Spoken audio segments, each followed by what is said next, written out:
friends, welcome back. Today I wanted to take a minute to talk about the BetaFPV flight controllers for Tiny Whoops. But before we start getting into details, I wanted to take a second to mention that last night the channel just turned over 200 subscribers. I think that's worth mentioning. My purpose for making this video is recently I have seen a lot of negative comment and feedbacks in the groups and forums on the internet regarding this particular board. I guess you could kind of classify it as a hype train product right now. It's still relatively new, people are getting a feel for it, but I tell you, I really love this board and I personally don't have anything bad to say about it right now. I have found that the vast majority of the issues that people are having are simply due to Betaflight configuration, which can easily be fixed just by plugging it into the computer. Let's really consider what you're buying here. You're literally buying a raw exposed circuit board in horrible packaging. Betaflight can be a pretty big pill to swallow when you're first getting started with this. So don't be ashamed to ask for help if you're having any type of configuration issues with this, or you can't get the board to connect to the computer. We've all been there. Anybody with any amount of experience has been through the same things that you have. Ask questions, hit up the groups, hit up the forums. There's always going to be people there that have the experience and are willing to help you out with this. This board likes rather high P gains to start with out of the box. With pitch P, I would start at about 110, roll at 100, and yaw at 180. So the first thing out of the box is go right into your PIDs and start with that. You can always mess around with the eyes a little bit, but I usually add about 10 or 15 of those by default, and that seems to be a pretty good place to have them. Another thing that's worth noting, if you are importing my dumps, I do have the D-gain set relatively on the low side. I want to say maybe 22 and 25 retrospectively, but make sure you check that in the dump itself because I'm not 100% positive. And the reason why I have them relatively low for such a small quad is I'm running the PT1 filtering, and I have both gyro notch filters disabled. And I've just found with the D-gains, it helps keep the motors cooler, and I haven't had any issues burning any motors with that particular configuration.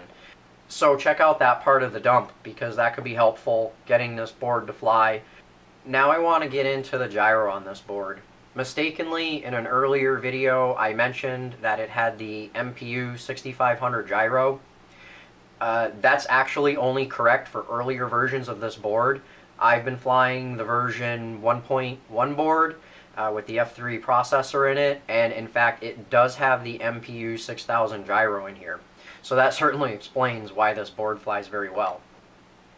But you guys got to keep in mind that this is a relatively sensitive gyro. It's a sensitive piece of electronics. If you crash hard, you can knock the gyro out of calibration in this board. I've done it. The easiest way to tell the symptoms if you're having a problem with the gyro is the quad isn't going to want to yaw sharply, or it's going to start yawing out of control. And so with just a little bit of stick input, it's just going to want to spin like a top. So if you're going to try to turn and it just doesn't want to turn, or if it just spins like crazy, or even if you just throttle up and the quad starts spinning out of control, that means that your gyro is unhappy. There's a couple of things you can do to fix it and to prevent it from being an issue in the future. An easy fix is just simply plug the quad into Betaflight and recalibrate the gyro and the accelerometer. That's it. You're done. Unplug it, fly again, it's going to fly great.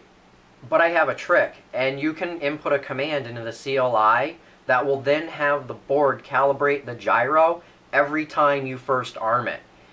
After doing that, I really haven't had any gyro or yawing issues with this board, so I definitely recommend, at the very least, inputting that one particular command.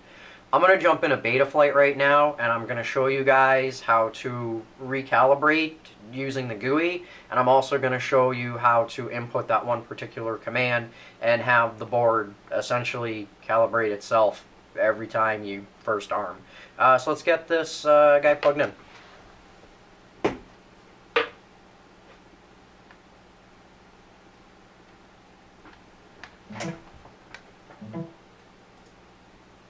Okay, I've got my board plugged into the computer. I'm going to check my COM port, and I'm going to hit connect.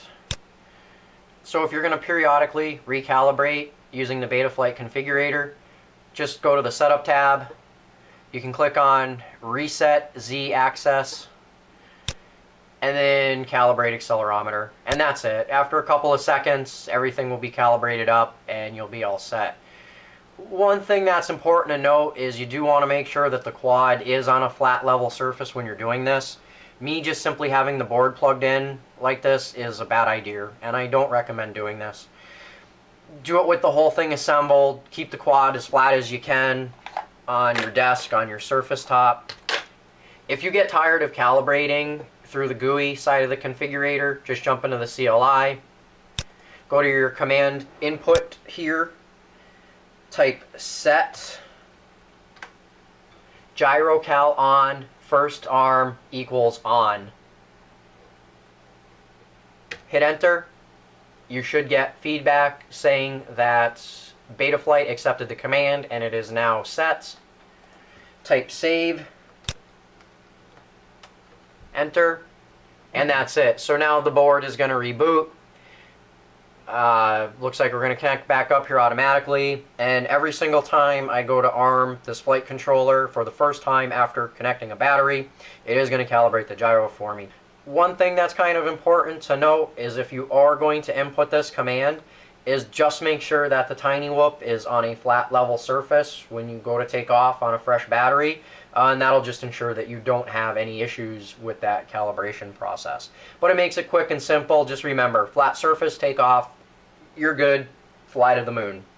One last thing I want to mention, if you're flying around, especially if you're using heavy throttle, flying hard, really trying to push the limits of your tiny whoop, if the quad kind of just leans and lazily falls to one side, what that usually is a brownout to the receiver, and that's really due to limitations of the batteries that we're putting in these things. I found a good way to try to correct that is to simply bypass the regulating circuitry on the board itself. And what you're going to do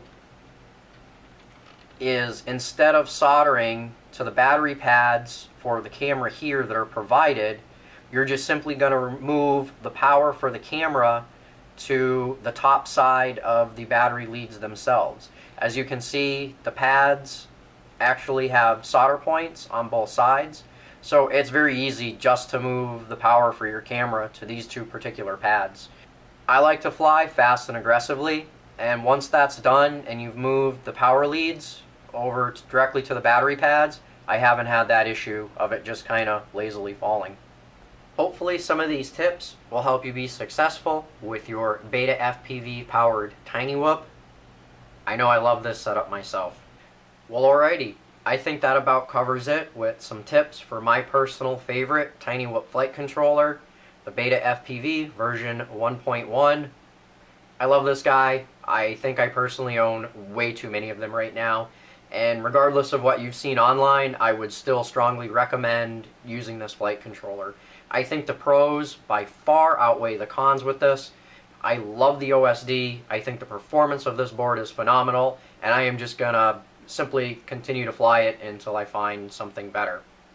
I think it's funny when you guys click dislike, so go nuts, but please subscribe.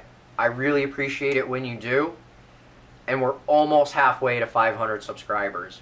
Once we hit 500 together, I'm going to have another giveaway, and it's going to be way better than the last one.